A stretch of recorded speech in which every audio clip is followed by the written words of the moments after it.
Supreme Court rules immigrants can be detained indefinitely. Immigrants can be held by U.S. immigration officials indefinitely without receiving bond hearings, even if they have permanent legal status or are seeking asylum, the Supreme Court ruled Tuesday. NPR reports that the court ruled 5-3, with Justice Elena Kagan recusing, that immigrants do not have the right to periodic bond hearings. The ruling is a defeat for immigration advocates, who argued that immigrants should not be held for more than 6 months at a time without such a hearing.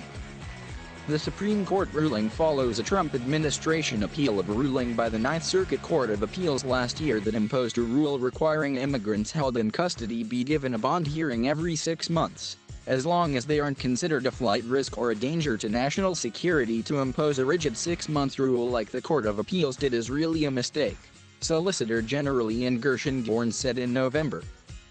In its ruling, the court affirmed the right of the government to detain immigrants while it determines whether they should be allowed in the country. Immigration officials are authorized to detain certain aliens in the course of immigration proceedings while they determine whether those aliens may be lawfully present in the country, Justice Samuel Alito wrote in the majority opinion. The lead plaintiff in the class action lawsuit, Alejandro Rodriguez, is an immigrant with permanent legal status who was convicted of possession of a controlled substance and joyriding.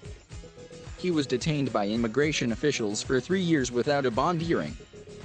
The ACLU took up his case, eventually winning his release and the cancellation of his deportation order. The government's appeal was begun under the Obama administration, and continued after President Trump took office last year.